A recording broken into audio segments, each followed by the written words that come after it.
how to be a more confident DJ. I'm DJ Spiegel Spin, and this is something that I used to struggle with a lot, and I have a couple tips that help me be a more confident DJ, and hopefully it'll help you do the same. And we're starting right now. Number one is to have playlists prepared. So if you're doing a specific gig, like a wedding or somebody's birthday party, like this is a 50th birthday party that I did, and I have all the songs that the people at this party would want to hear. So it doesn't really matter if you make a mistake when you're DJing, and people don't really care about the fancy mixes and DJ tricks. They just want to hear what they want to hear at that time. So as long as you're playing music that they want to hear, they'll think you're an excellent DJ. So feel confident about that you did your homework, you did your research, and you have a playlist ready for that gig. Also, if you're not doing a gig and someone's like, oh, you DJ? Let me see something. You can have playlists for all types of scenarios. If the person likes rap music, I have a playlist of rap music. And also, inside these playlists that you have, you can mark cue points on where to start and where to stop the song. So you don't even have to be paying attention, typing on your screen and everything, looking for songs and panicking, because you already have your songs and you already know how to mix those specific songs. So definitely be prepared and have playlists. Tip number 2 is to always have a backup plan. Now, this could mean multiple things when you're DJing. So one example of having a backup plan is have one song that you know everybody's gonna love, like an absolute favorite song, and save it for if you're struggling and you don't know what to play last, save it for the right time and play that song.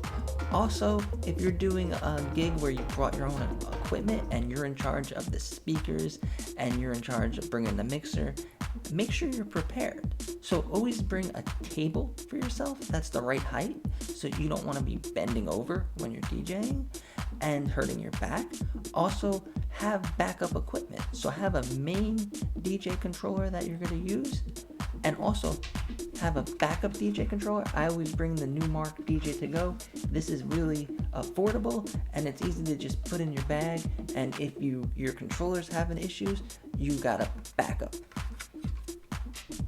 So always be prepared and have a backup plan. Is to practice. Practice every day and record yourself. If you're using DJ Pro, you hit the middle button and then you hit record, and then you could hear your recording. And this will help because when you're actually practicing and DJing and you're in the zone, you might not realize that either one, it sounds terrible, or you could think you're doing bad and then listen to it later and be like, that was actually pretty good. If you want to take this a step farther, what you could do is you could record yourself, record your screen. So you could use, the iPad comes with a screen recorder, so you could just record your screen and then watch what buttons you pressed, and then that helps you when you practice. And also you could get something like this where you could have your phone set up and you could actually have a video of you DJing with doing all this stuff with your hands, so you could see what you did wrong, what you could have done better.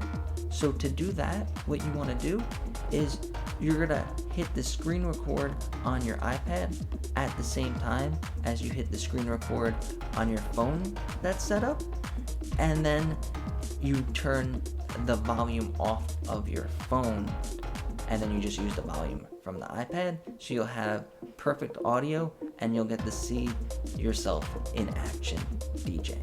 So set aside 15 minutes, an hour would be best, every day to practice your DJing, record it, and then listen to it. If you're driving in your car or you're at the gym or something, you listen to your own recording and be like, oh, that really sucked, I'm not going to do that again. Or, you know what, that was actually pretty good, that's I'm going to do more of that. So definitely practice every single day. My next tip is really important. It's, if you make a mistake, own the mistake. Don't let it upset you, and just play it off. The people that are listening to you DJ, honestly, most of the time they don't care. They just want to party, have fun, and have a good time, and that's what DJing is about. Everybody makes mistakes, even famous DJs. So let's say you're about to play a song and you accidentally had the volume all the way down and it was complete silence for a couple seconds. Don't get all upset about it, just maybe cut the volume out a couple more times and play it off like you meant to do it. Or also, if you accidentally hit a sample, like if your elbow hits the air horn sample, play the air horn a couple more times. DJing's about having fun, so as long as you're having fun, the other people will have fun. So if you make a mistake, don't let it kill your whole set, just roll with it. If you fall off the horse, you get back on the horse. You just keep going and don't let it upset you, and don't let it affect the quality of the rest of your set. Everybody makes mistakes, and that's part of being a DJ. Tip is, don't be afraid to cheat. Well, it's not actually cheating, but the headphones aren't just for cool style. They're actually to listen to the song you're going to play, to listen to the mix. You could listen to everything before the crowd hears it. So if you make mistakes or if it sounds terrible, you know not to play it, and nobody in the crowd had to hear the terrible mix because you used your headphones. Nobody's going to think you're cheating. It's a tool that you have when you're DJing. Also, another thing that there's a big debate on is the sync button. The sync button automatically matches the beats together, which makes DJing 100 times easier because you don't have to go through all the steps to manually mix the songs. So you can be more confident knowing that it's going to be a perfect mix, and you're not going to be sitting there trying to get the mix perfect. You could enjoy the party, or you could get ready to play the next song and save some time, so you'll be more confident that you're not rushed. So always use the tools that are given to you. Always use your headphones, and can't go wrong. So I hope these tips help you be more confident as a DJ. They definitely help me. I used to show up to DJ with no plan, with no playlist. I didn't know that you could actually take the time and prepare what you're going to do and have it all laid out and have all the cue points and have every song in playlist perfectly. And then you can't really go wrong when you're DJing. I used to get upset when I made mistakes DJing. I guess everyone does, and I used to let it bother me. Now, I don't care. I got nothing to prove. I know I could DJ. If I make a mistake or if I do a mix wrong, it's fine. Nobody really cares. People just want to listen to music. And I used to not want to use my headphones and think it was cheating or whatever, but that's what they're there for. Listen to your mixes.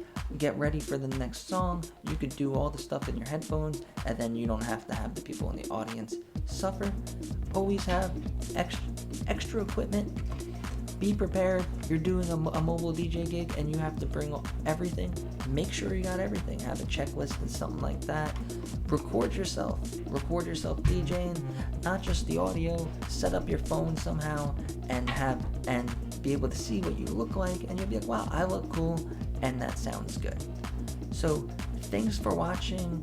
I'm going to make more videos to help you guys DJ, and also I'll be continuing to make the tutorial videos on how to do specific tricks and tips in DJ Pro and other DJ apps. So subscribe to the channel and share it with your friends, and new videos coming soon.